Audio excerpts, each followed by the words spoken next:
experience every moment through our voice. গল্পে খুঁজে পাবে ভালোবাসার স্পর্শ। আম্মু, ওষুধ খাওনি তো আর? দ্রুত বেগে ডানে বামে মাথা নাড়ালো তোহফা, যার অর্থ সে খায়নি। অতঃপর পুনরায় মায়ের গলা জড়িয়ে ধরে মাথা এলিয়ে দিল। তাকে কোলে নিয়েই মায়ের দিকে এগিয়ে গেল সে। হতবাক কণ্ঠে বলল, আরে বিয়ের কোণে যে, বিবাহের আগে রোজা থেকে শুকিয়ে গেলি তো। মোটেই ভালো লক্ষণ নয়। এখন তো আরো বেশি বেশি রূপচর্চা করা উচিত তোর। খিঁচিয়ে নিজের চোখ দুটো বন্ধ করে নিল মায়েরা। বোন জীবিত ফিরেছে, এই আনন্দ যেন মিইয়ে গেল তার। এই কণ্ঠের জবাব সে দিতে পারবে না। বোনের রাগ আর ভালোবাসা দুটোর সঙ্গে গভীরভাবে পরিচিত সে। এ সময় তার মুখে মুখে উত্তর দেওয়া মানে অজগরের মুখে খাবার তুলে দেওয়া। মেয়ের কণ্ঠের বিদ্রুপ ঠিকই ধরতে পারল মার্জিয়া সুলতান। গলা শুকিয়ে এলো তার, ঢোক গিলল সকলের আড়ালে। তবে পার পেল না শেষ পর্যন্ত। মায়েরাকে পার করে এবার মায়ের সম্মুখে এসে দাঁড়ালো সে। তীক্ষ্ণ দৃষ্টিতে চেয়ে বলল, আমার জন্য তুমি এতদিন খুব কষ্টে ছিলে, তাই না আম্মা? নিশ্চয়ই তোমার অমতেই এই বিবাহের আয়োজন করছিল সবাই। ঠিক ধরেছি না, বলো? নীরবে মাথা নিচু করে থাকলেন মার্জিয়া সুলতান, কিন্তু আকস্মাৎ চেঁচিয়ে উঠল এলিজা। কি হলো, বলছো না কেন? বলো, কষ্ট পেয়েছিলে কি না?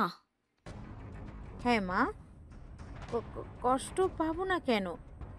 মেয়ের জন্য কোন মায়ের হৃদয় পড়ে না? কাঁপা কাঁপা স্বরে বললেন মার্জিয়া সুলতান। শব্দ করে হেসে উঠল এলিজা। হুট করে হাসি থামিয়ে কষ্ট পাওয়ার ভান ধরে বলল, একদম ঠিক বলেছ। আমার মেয়ের জন্য তো আমার হৃদয় পড়ে।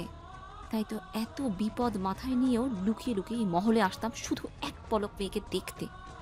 তোফাও কিন্তু চিনে তার আম্মাকে। আমি যে জীবিত সে কথা সে জানতো, কিন্তু কিন্তু তাও কাউকে বলেনি। কেন জানো? কারণ সে তীক্ষ্ণ বুদ্ধির অধিকারী। এতটুকু বয়সেই সে এতটা বিচক্ষণ। তবে কেন আবার উত্তরাধিকার চাইবে এই সাম্রাজ্য? তোমারও খুব হৃদয় পড়ছিল, তাই না? আর আমার স্বামীর সাথে তোমার ছোট কন্যার বিবাহ, সেটা কেন? তোমার স্বামীর ধন দৌলত ফুরিয়ে গেছিল বুঝি? দুই জামাইকে আপ্যায়ন করার কষ্ট, তাই দুই কন্যার এক স্বামী বানাতে চাচ্ছিলে? দাঁত কিরমির করে তার সমস্ত কর্মকাণ্ড পর্যবেক্ষণ করছিল ওয়াসিফা সুলতান। শাহজিন সুলতান বরাবরের মতোই নীরব ও শান্ত ভঙ্গিতে দাঁড়িয়ে আছে। ভিড় ঠেলে তাদের দিকে এগিয়ে এলো সৈনিক। সতর্ক হয়ে গেলেন ওয়াসিফা সুলতান। সবাইকে এক নজর দেখে নিলেন সতর্ক দৃষ্টিতে। হতপত দাঁতে দাঁত চেপে ফিসফিসিয়ে বলল, এখানে কি করছিস? খুঁজে পেয়েছিস তাকে? মাফ করবেন সুলতানা, খবর দেওয়ার ছিল আপনাকে। কয়েকদিকে খুঁজে পেয়েছি। এতদিন অন্ধকারে থাকার কারণে হুট করে বাইরে এসে এত আলস্যে সহ্য করতে পারেনি। দেওয়ালের কাছে মুখ গুজে বসেছিল লুকিয়ে। আমি ধরে নিয়ে আবার কারাগারে বন্ধ করে এসেছি। স্বস্তির শ্বাস ছাড়লেন ওয়াসিফা সুলতান। সৈনিকের দিকে ইশারা করতে সে দ্রুত সে স্থান ত্যাগ করল। এতক্ষণ দমিয়ে রাখা ভয়টা যেন নিঃশ্বাসের সাথে বেরিয়ে এলো বুক চুড়ে। মুহূর্তেই নিজের স্বরূপ ধারণ করলো সে। হন হন করে এগিয়ে এলো এলিজার দিকে। খটমটে চাহনি নিক্ষেপ করে বলল, তুমি যদি জীবিতই ছিলে তবে মহলে আসলে কেন এতদিন? নিজের মিথ্যা মৃত্যুর নাটক সাজিয়েছো কোন উদ্দেশ্যে?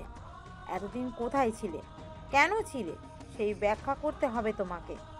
আর শাহজাহানের বিবাহ দেওয়াটার উদ্যোগটা একেবারেই স্বাভাবিক। এতে এত উত্তেজিত হবার কিছু নেই। এসেই নিজের সেই রগরগে ব্যবহার আরম্ভ করে দিয়েছ। ভুলে যেও না, তুমি একজন নারী। নারীদের কথাবার্তা শালীন হতে হয়। নারী তো আপনিও আম্মা। নিয়মটা তো আপনার ক্ষেত্রেও প্রযোজ্য। আমার সাথে কেউ উচ্চ কণ্ঠে কথা বললে তার প্রশ্নের উত্তর দেই না আমি। তবে আপনি তো আমার আম্মার মতন। মতন কেন বলছি, আম্মাই তো আপনি। যাই হোক, সব প্রশ্নের উত্তর এখন দিতে পারবো না। তবে এতটুকু বলবো, আমাকে হত্যা করবার চেষ্টা করা হয়েছিল। আহত করেছিল বটে, কিন্তু প্রাণে মারতে ব্যর্থ হয়েছিল। তারপর দীর্ঘদিন আমার চিকিৎসা চলেছে গোপনে। তারপর যখন সুস্থ হলাম, ততদিনে আমার আগুনে পুড়ে মৃত্যুর ঘটনা পুরো সাম্রাজ্যে রটে গেছে। কিন্তু তাতে শত্রুর কি? তার উদ্দেশ্য কি এতদিনেও বের করতে পেরেছেন আপনারা?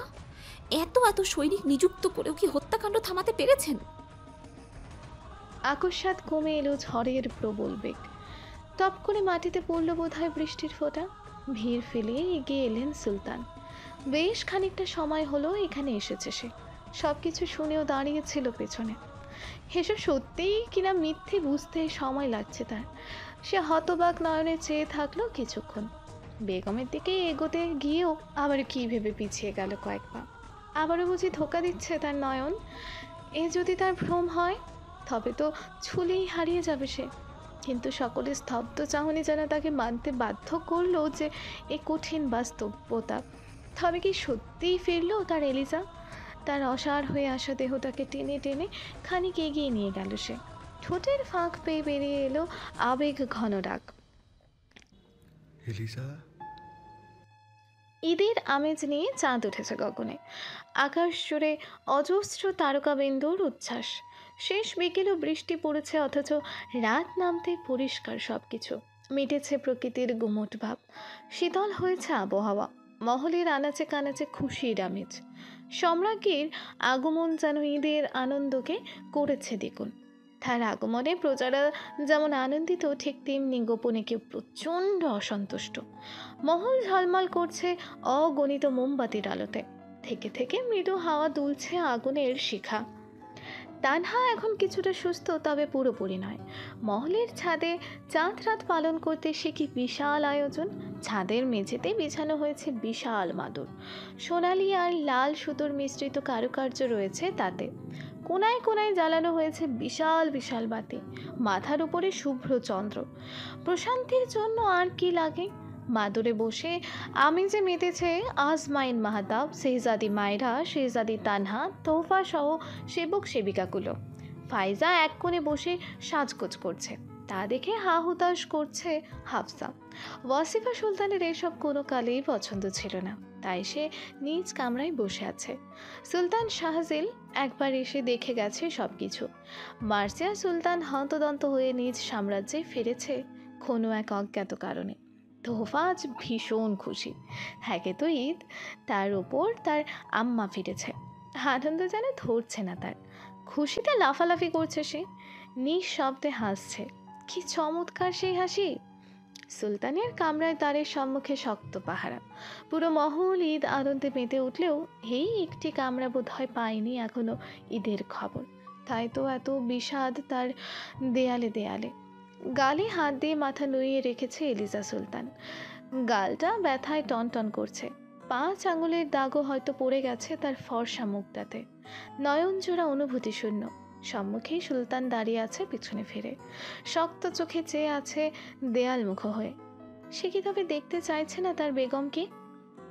আহত দৃষ্টিতে মুখ তুলে তাকালো এলিজা, ধরা গলায় বলল, আমার দিকে তাকান না সুলতান, দেখুন না, একটাবার দেখুন আমাকে।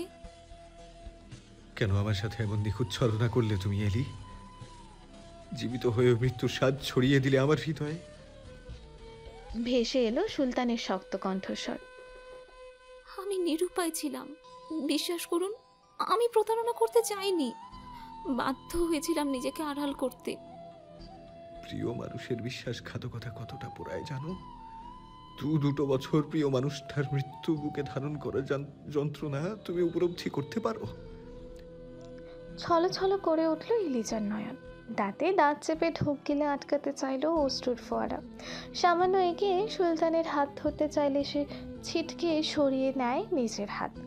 এবারও তাকালো না বেগমের দিকে, অন্যদিকে মুখ ঘুরিয়ে কঠিন স্বরে বলল, আমাকে ছুবে না, চলে যাও আমার সামনে থেকে। আমি নিজের রাগ নিয়ন্ত্রণ করতে ব্যর্থ হচ্ছি এলি। আবারও তোমাকে আঘাত করার পূর্বেই চলে যাও তুমি। এসো না আমার সামনে। কেন নিয়ন্ত্রণ করছেন সুলতান? শাস্তি দিন আমাকে। আল্লাহর দোহাই লাগে, ভাবে মুখ ঘুরিয়ে থাকবেন না আমার থেকে। আমি সহ্য করতে পারছি না। উত্তর দিল না সুলতান। আজ যেন দুনিয়ার সমস্ত কঠিন পদার্থ নিজের মাঝে ধারণ করেছে সে। পাথর হয়ে গেছে কি তার হৃদয়, নাকি তালা ঝুলিয়ে দিয়েছে মনের আঙিনায়? কেন আমার এই অসীম ভালোবাসা তুমি অনুভব করতে পারলে না এলি? চকিতে তাকালো এলিজা। সে কি সত্যি অনুভব করতে পারেনি তার সুলতান তো মিথ্যা কথা বলে না? তবে কি সে ব্যর্থ হলো ভালোবাসতে? সুলতান পুনরায় বলল, চলে যাও তুমি, আমাকে একা থাকতে দাও। আমি শান্তি পাচ্ছি না তোমার সম্মুখে। যে বাতাস তোমার শ্বাস গ্রহণ করছে সেই বাতাস আমাকে প্রতারণার ছোবলে দংশন করছে। খাতর দৃষ্টিতে তাকালো সে। শ্বাস আটকে রাখার প্রচেষ্টা চালালো। লাল হয়ে উঠল তার মুখমণ্ডল।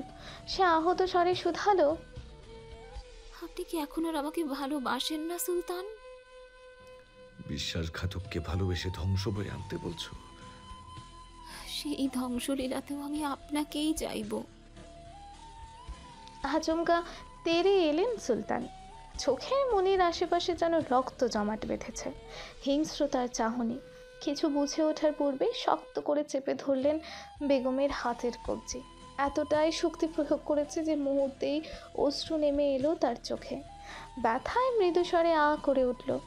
দয়া হলো না বোধহয় সুলতানের। প্রচণ্ড নির্দয়ভাবে তাকে টেনে আনলো কামরার বাইরে। তার ব্যথাতুর দৃষ্টিকে উপেক্ষা করে তাকে বাইরে রেখে কামরায় গিয়ে দ্বার আটকে দিল সে। আহত নয়নে বন্ধ দ্বারের দিকে চেয়ে থাকলো এলিজা। এ দ্বার কি সত্যি খুলবে না তার জন্য? সেখানেই দাঁড়িয়ে কিছুক্ষণ অপেক্ষা করলো সে। না, দ্বার খুলল না, বরং দ্বারের বাইরে পাহারারত সৈনিকদের মাঝে চাপা গুঞ্জনের ঝড় উঠল। রাগান্বিত হওয়ার কথা থাকলেও রাগল না এলিজা। হতাশার তপ্ত শ্বাস ফেলে চলে এলো সেখান থেকে। মহলের গোলাকার স্থানটাতে এসে দাঁড়ালো দেয়াল ধরে। বুকে পাথর চেপে অস্ত্রগুলোকে আটকে ধরল শক্ত আবরণে। হুট করে কোথা থেকে তার দিকে দৌড়ে এলো তোহফা। এসেই তাকে চাপটে ধরলো আষ্টে পৃষ্ঠে। নিমিষেই তার কষ্টের ভার শূন্যতে এসে ঠেকল। একরাশ প্রশান্তি ছেয়ে গেল হৃদয়ে। সে দ্রুত ঝুঁকে পড়ে তাকে কোলে নিল। বরাবরের মতোই নিঃশব্দে হাসলো তোহফা। গলা জড়িয়ে ধরে মুখের পানে চাইতেই হাসি মিলিয়ে গেল তার। মলিন হলো তার চঞ্চল দৃষ্টি। মায়ের রক্তরাঙা চোখের পেছনের কষ্টটা বোধহয় উপলব্ধি করতে পারল না সে। ছোট্ট ছোট্ট হাত দুটো বাড়িয়ে আঁকড়ে ধরল মুখখানা। চুমু বসালো দুই নয়নে। মন্ত্রমুগ্ধের ন্যায় মেয়ের কার্যক্রম পর্যবেক্ষণ করে গেল এলিজা। এমন সময় সেখানে এসে উপস্থিত হলেন ওয়াসিফা সুলতান। খেয়াল করেনি এলিজা, সে তো মেয়েকে নিয়ে মত্ত। ভ্রু কুঁচকে কিছুক্ষণ সেদিকে চেয়ে থেকে হঠাৎ তাচ্ছিল্য সহকারে হাসলেন ওয়াসিফা সুলতান। এগিয়ে এসে বিদ্রুপ করে বললেন, কি হলো রাতের বেলা এখানে কেন? এতদিন পর আসলে কোথায় স্বামীর কাছাকাছি থাকবে তা না, বাইরে বাইরে ঘুরছো? শাহজাহানের কামরায় ঠাঁই মেলেনি বুঝি? আকস্মিকতায় চমকে উঠল এলিজা। তার শাশুড়ি কখন এসে এখানে দাঁড়িয়েছে সে জানেই না, অথচ মানুষটা তাকে কি সাবলীলভাবে খোঁচা মেরে দিল। তবে তার মন এখন পাল্টা জবাব দেওয়ার জন্য প্রস্তুত নয়। এই বিষণ্ণতা কাটিয়ে ওঠা এত সহজ হবে না তার দ্বারা। তাকে চুপ থাকতে দেখে বোধহয় জিতে গেলেন ওয়াসিফা সুলতান। চোখে মুখে অদৃশ্য এক হাসি ফুটে উঠল তার। সে পুনরায় হেয়ালি স্বরে বললেন, এবার হয়তো শাহজাহানের মনোরঞ্জনের জন্য সেবিকা নিয়োগের সময় এসে গেল। আর কত একলা কাটাবে সে? একজন সুলতানের জীবনযাপন কখনো এমন রসকসহীন হয় না। মনোরঞ্জনের জন্য সেবিকা নিয়োগ মানে? অবাক কণ্ঠে শুধালো এলিজা। এইটাও জানো না? অথচ রাজবংশীয় মেয়ে তুমি। তোমার পিতার সাম্রাজ্য কি এই পথে চালু নেই? নাকি জেনেও না জানার ভান ধরছ? আমার জানা মতে রামান সাম্রাজ্য ছাড়া সমস্ত সাম্রাজ্যেই এই প্রথা চালু আছে। এখানে এতদিন শুধু শাহজাহানের অমতের কারণে এই প্রথা চালু করা হয়নি। তবে এবার হবে। কালই এই ব্যাপারে আলোচনা করব আমি। সুলতানের মনোরঞ্জনের জন্য দাসী নিয়োগ দেওয়া হয়, যারা তার শয়নকক্ষে। বাক্য সম্পূর্ণ করা হলো না তার। চিৎকার করে উঠল এলিজা। থামুন, আর শুনতে চাই না আমি। আপনি একজন নারী হয়ে এ ধরনের কথা কিভাবে বলতে পারলেন আম্মা? এত অবাক হওয়ার কিছু নেই। ইতিহাসে এমন সাম্রাজ্ঞীও আছে যে কিনা সুলতানের মনোরঞ্জনের জন্য দাসী হিসাবে নিযুক্ত হয়ে পড়ে। তাকে সন্তুষ্ট করতে পেরে বৈবাহিক বন্ধনে আবদ্ধ হয়ে সাম্রাজ্ঞীর সম্মান পেয়েছে। দয়া করে থেমে যান, আমি আর সহ্য করতে পারছি না। বারবার আমার ধৈর্যের পরীক্ষা নিবেন না। আমার সহ্য ক্ষমতা কম। তেতে উঠলেন ওয়াসিফা সুলতান, রাগান্বিত হয়ে বললেন, চেঁচিও না। অতিরিক্ত রাগ আর অযথা চিৎকার করে সব কিছু হাসিল করা যায় না। স্বামীর থেকে এতগুলো দিন স্বেচ্ছায় দূরে থাকতে পেরেছো, তাহলে মনোরঞ্জনের জন্য দাসী আসলো তোমার তেমন কোনো সমস্যা আবার কথা নয়। তুমি নিজের মেয়েকে নিয়েই সুখী থাকো। আহত দৃষ্টিতে চেয়ে শুধু শুনে গেল এলিজা। বুক চিরে দীর্ঘশ্বাস বেরিয়ে এলো নিজের অজান্তেই। অযথা তর্ক করতে মোটেও ইচ্ছা করছে না তার, তাই নীরবে তোফাকে কোলে নিয়েই ত্যাগ করলো সেই স্থান। সে কিছু না বলেও দাদিজানের দিকে কটমটে চাহনি নিক্ষেপ করলো তোফা। পাল্টে যেন এক্ষুনি কোল থেকে নেমে তেড়ে যাবে। এতটুকু মানুষ, অথচ দৃষ্টির কি তীক্ষ্ণতা! তার চাহনি লক্ষ্য করলেন ওয়াসিফা সুলতান। ভ্রু কুচকে বিড়বিড়িয়ে বললেন, এটাও কি নিজের মায়ের মতো হচ্ছে নাকি? যেতে যেতে এলিজা বলে উঠল, আজ আমরা একসাথে ঘুমাবো, ঠিক আছে আম্মা? সারা রাত গল্প শোনাবো। উচ্ছ্বাসিত ভঙ্গিমায় মাথা দোলালো তোহফা। মায়ের গলা জড়িয়ে রেখে চুমুতে চুমুতে ভরিয়ে তুলতে লাগলো তার সারা মুখ। তার সঙ্গে তাল মিলিয়ে মৃদু স্বরে হাসলো এলিজা নিজেও। ধীরে ধীরে নজরের আড়ালে চলে গেল তারা। হতবুদ্ধির ন্যায় সেদিকে চেয়ে থাকলেন ওয়াসিফা সুলতান। সে এবার তালগোল পাকিয়ে ফেলেছে। শাহজাইন এলিজাকে কামরা থেকে বের করে দিয়েছে, নাকি এলিজা স্বেচ্ছায় কামরা ছেড়ে বেরিয়ে এসেছে। আজ ঈদ, বিশ্বব্যাপী উদযাপিত হবে ঈদ উল ফিতর। রামান সাম্রাজ্যের অলিগলিতে উঠছে কালেমার পতাকা। জনম দুঃখিনীর মাঝেও যেন আনন্দ বয়ে আনে এই দিনটি। সকাল হতেই বাচ্চারা নতুন সাজে সাজবে বলে হইচই শুরু করে দিয়েছে।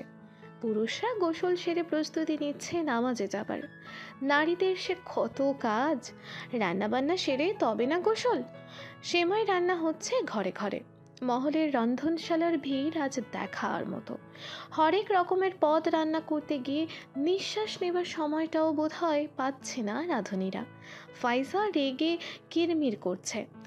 কোথায় একটু সাজেগুজে ঘুরবে তা না, কাজ করতে হচ্ছে। মহলের মানুষদের চিত্র অবশ্য অন্যদের থেকে ভিন্ন। পুরুষরা গোসলে যেতে না যেতেই নারীরা নতুন পোশাক পরে তৈরি হয়ে যায়। তাদের আর কিসের কাজ?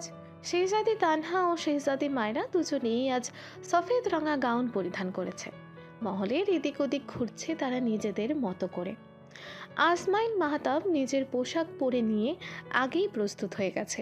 তাড়াহুড়ো করে মাথায় পাগড়ি জড়িয়ে ছুটে এসেছে সুলতানের কামরায়। তবে কামরা বন্ধ থাকার কারণে দু একবার কড়া নেড়ে সেখানেই দাঁড়িয়ে রইল সে। মহলের সেবিকারা ইতিমধ্যে তাকে দেখে ঠোঁট টেপে হাসাহাসি শুরু করে দিয়েছে। ঈদের পোশাকের সাথে তলোয়ার বড্ড বেমানান লাগছে, তবু কোনো ভ্রুক্ষেপ নেই মাহতাবের মাঝে। হাসলে তার কি, সৌন্দর্যের চেয়ে সুরক্ষা আগে। কিয়ৎক্ষণ বাদেই খুলে গেল তার দৃষ্টিগোচর হলো সুলতান শাহজাইনের সুন্দর মুখখানা। তাকে দেখতেই মাথা ঝুঁকিয়ে নিল মাহতাব। মৃদু স্বরে হাসলেন সুলতান। হাসিটা কেমন যেন লোক দেখানো লাগছে। মাহতাব ভ্রু কুচকে তাকাতেই সরে গেলেন সুলতান।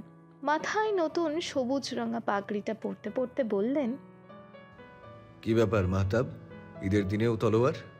আজকের দিনটায় অন্তত ওকে একটু রেহাই দাও। মাফ করবেন মহামান্য, আপনার এই কথাটা আমি রাখতে পারবো না। যোদ্ধাদের জীবনে প্রতিটা দিন, প্রতিটা স্থানই হয় যুদ্ধক্ষেত্র। শুনলেন সুলতান, তবে কিছু বললেন না উত্তরে। দেয়ালের সাথে লাগানো বিশাল দর্পণের সম্মুখে গিয়ে দাঁড়ালেন। সতর্ক দৃষ্টিতে আশেপাশে নজর বোলাতেই দেখতে পেল দর্পণের ঠিক পাশের বিশাল কাঠের টুলটার উপরে আতর সুরমা সাজিয়ে রাখা। হতবাক হতে বাধ্য হলো সে। সকাল থেকে সে তো কামরায় কারোর আসার অনুমতি দেয়নি, নিজেও সরেনি কামরা থেকে। শুধুমাত্র গোসল করতে যতটুকু সময়, এতটুকু সময়ের মধ্যে কার সাহস হলো অনুমতি ছাড়া সুলতানের কামরায় প্রবেশ করার? বিচক্ষণ মাহতাব ঠিকই উপলব্ধি করে নিল সুলতানের এমন কঠিন মুখভঙ্গির কারণ। সুলতানের দৃষ্টি যে এখনো আতর সুরমার দিকেই সীমাবদ্ধ। মাহতাব রাগান্বিত হয়ে দ্বারের দিকে পা বাড়াতেই ডেকে উঠলেন সুলতান। কোথায় চললে? দ্বারের বাইরে পাহাড়তি সৈনিকগুলো আজই বরখাস্ত করে দেব। সুলতানের কামরায় অনুমতি ছাড়া যে কেউ চলে আসছে, আর তারা তলোয়ার হাতে দাঁড়িয়ে দাঁড়িয়ে মাঝে মারছে। ওদের উপর রাগারাগি করে লাভ নেই মাহতাব। কামরায় যে এসেছিল তাকে ওরা আটকাতে পারবে না। ওরা কেন, তুমিও পারবে না, স্বয়ং আমিও নই। অবাক হলো মাহতাব। আগ্রহী নয়নে কিছু শুধানোর পূর্বেই সুলতান আতর লাগাতে শুরু করলেন। একেবারে তৈরি হয়ে নিয়ে বাইরে যেতে ধরলেন তিনি। অথচ মাহতাব এখনো অবাক চোখে তার দিকেই তাকিয়ে আছে। কে এসেছিল কামরায় যাকে স্বয়ং সুলতানও আটকাতে পারেন না? আবার সুলতান রাগও করল না? কারাগারের সৈনিকদের ওপর চোটপাট করছে এলিজা সুলতান। সৈনিকগুলো কাঁচুমাচু করে দাঁড়িয়ে আছে। ধমকে উঠলেন তিনি, চাবি দাও। মাফ করবেন সুলতানা, সুলতান ব্যতীত অন্য কারো হাতে কারাগারের চাবি হস্তান্তর নিষিদ্ধ করা হয়েছে। মস্তক নুইয়ে জবাব দিল সৈনিক। এবার যেন আরো রেগে গেলেন তিনি। খটমট করে তাকিয়ে বললেন, তোর মানে চাবি দেবে না তুমি? সুলতানের অনুমতি ছাড়া চাবি দেওয়া সম্ভব নয়। আপনি যদি সুলতানের থেকে অনুমতি নিয়ে আসতেন। কথা আর সম্পূর্ণ করতে পারল না সে। পূর্বেই চেঁচিয়ে উঠলেন এলিজা সুলতান। অতিরিক্ত রাগে গর্জে উঠে বলল, যখন থেকে এসেছি শুধু সুলতান সুলতান আর সুলতান, শান্তিতে একটু থাকারও জো নেই। আশ্চর্য, তোমাদের সুলতানকে পরোয়া করি নাকি আমি? হ্যাঁ, চাবি দাও বলছি, না হলে না সব কটার মাথা কেটে নদীতে ধসিয়ে দেব। অসহায় হলো সৈনিকের মুখভঙ্গি। আদরে দৃষ্টি রেখে আমতা আমতা করে বলল, কিন্তু সুলতান তো আপনার। আবারও সুলতানের নাম নিয়েছো? চাবি দিতে বলেছি না? শোনো, ওসব সুলতান টুলতান না কাউকে ভয় পাই না আমি। চুপচাপ চাবি দাও, আর গিয়ে তোমার ওই সুলতানকে বলে দাও আমি চাবি নিয়েছি। খানিক ভাব নিয়ে বলল এলিজা। এমন সময় তার পেছন থেকে ভেসে এলো গুরু গম্ভীর কণ্ঠস্বর, সৈনিক, চাবি দিয়ে দাও ওনাকে। চমকে উঠল এলিজা। সুলতানের কণ্ঠ, তার মানে এতক্ষণ সে পেছনে দাঁড়িয়ে দাঁড়িয়ে সব শুনেছে। বেয়াদব সৈনিকটাকে সুরে ছড়িয়ে দিতে ইচ্ছে করছে তার। এতক্ষণ বলতে পারেনি যে সুলতান পেছনে দাঁড়িয়ে আছে। সে কটমট করে তাকালো সৈনিকের দিকে। আহত দৃষ্টিতে চেয়ে থাকলো সৈনিক। সে তো বারবার এটাই বলার চেষ্টা করছিল, কিন্তু তাকে তো কিছু বলার সুযোগই দিলেন না সুলতানা। এখন আবার তার দিকে রাগী চোখে তাকাচ্ছেন। অসহায় ভঙ্গিতে সে চাবি এগিয়ে দিতেই খপ করে নিয়ে নিল এলিজা। রাগে দাঁত কিরমির করতে করতে বিড়বিড়িয়ে বলল, ফাঁসিয়ে দিলি। অতঃপর হাঁটতে শুরু করলো উল্টো দিকে। ভুল ক্রমেও তাকালো না সুলতানের দিকে। কখনো দেয়ালের দিকে তাকাচ্ছে তো কখনো মেঝেতে তাকাচ্ছে।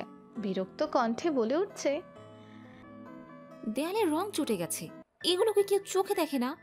আমার রং করতে হবে, সব ফাঁকিবাজ হয়েছে। তার ছল চাতুরে ঠিকই ধরে নিলেন সুলতান। পাশ কেটে যেতে নিলেই তার হাত চেপে ধরল সুলতান। ভ্রু কুচকালো এলিজা। আবার হাত ধরেছে কেন? কাল তো বড় ভাব ধরলো যেন একটু ছুলেই ঝলসে যাবে সে। সুলতান শক্ত কণ্ঠে বলে উঠল, ঈদের পোশাক পরনি কেন? কি সমস্যা? এমনিই পড়িনি। আবার তেরা কথা বলছো? এখন তো আমার কথা সহ্য হবে না। মনোরঞ্জনের জন্য দাসী আসছে যে মহলে, ছাড়ুন তো। সুলতান হতবুদ্ধির ন্যায় তাকালো তার কথাতে। অবাক হয়ে শুধালো, মনোরঞ্জনের জন্য দাসী? সেটা আবার কবে আনা হলো এই মহলে? মিথ্যে কথা বলবে না একদম। আমি মিথ্যে কথা বলছি? খবরদার উল্টোপাল্টা অপবাদ দিবেন না আমাকে। আপনার আম্মা যান তার আদরের পুত্রের জীবনের দুঃখ ঘোচাতে দাসী আনবে, তা আবার খুব শীঘ্রই। তখন নিজ চোখ খুঁটিয়ে খুঁটিয়ে দেখে নিয়েন। আমি আবার তোমাকে উল্টো পাল্টা অপবাদ দিলাম কবে? আম্মা কি না কি বলেছে সেটার জন্য কি আমি দায়ী? আমার পিঠ পিছে তুমি এইভাবে আমার নামে দুর্নাম করে বেড়াও? অসহায় ভঙ্গিতে তাকালো এলিজা। কণ্ঠে একরাশ বিস্ময় নিয়ে বলল, দুর্নাম? তাও আপনার নামে? ছি ছি, আমি কখনো মুখে আনতেও পারি না।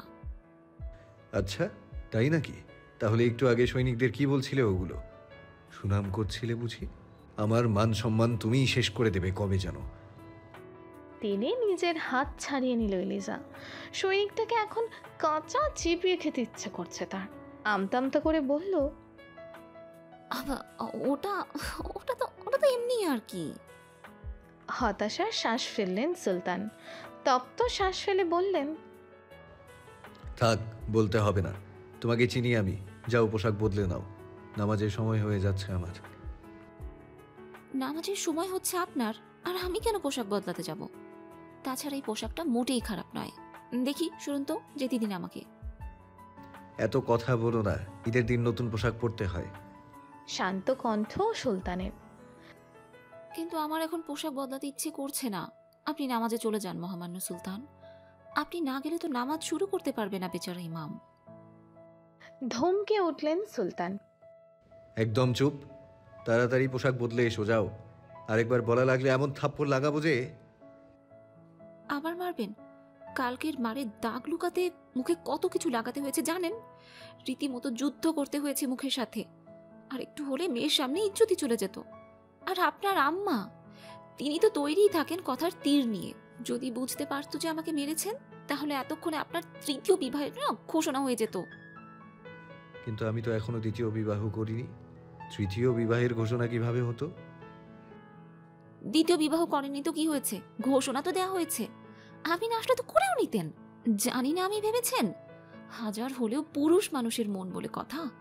এই এলিজা জীবিত থাকতে আপনার সেই স্বপ্নটা কোনো দিনও পূরণ হবে না, বুঝেছেন? আপনার আম্মার মুখের কথার ছুরি কেন, ছুরির সাথে বিষ মিশিয়ে আমাকে খাইয়ে দিলেও না, আবার আত্মা হয়ে ফিরে আসবো আমি। মৃদুস্বরে হেসে উঠলেন সুলতান।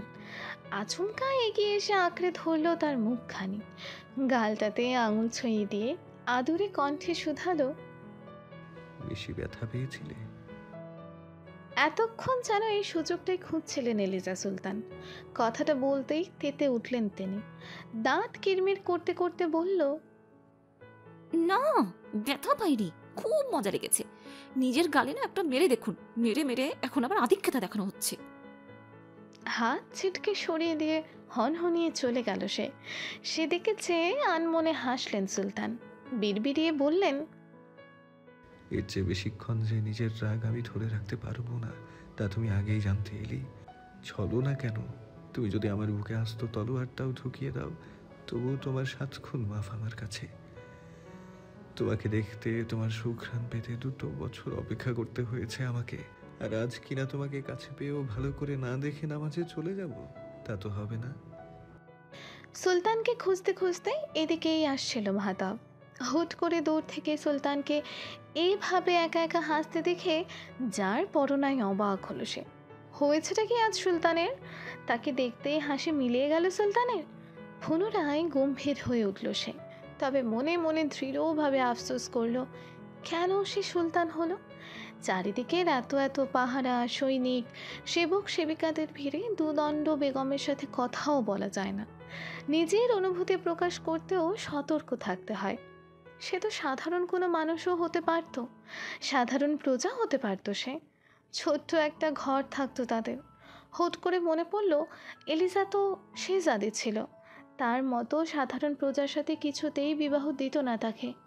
এবার যেন নিজের সুলতান হওয়া নিয়ে সমস্ত আফসোস ঘুচে গেল তার। মাহতাব এসে অবাক কণ্ঠে শুধালো, আপনি এখানে কি করছেন মহামান্য? নামাজের সময় হয়ে যাচ্ছে। হঠাৎ কণ্ঠে ধ্যান ভঙ্গ হলো সুলতানের। এখানে কি করছে বলার মতন কোনো কারণ না পেয়ে শক্ত কণ্ঠে বলে উঠল, ব্যক্তিগত কিছু কাজ ছিল মাহতাব, তুমি যাও, একটু অপেক্ষা করো, আমি আসছি। বলেই সে উল্টো দিকে ঘুরে নিজের কামরার দিকে হাঁটতে শুরু করলেন।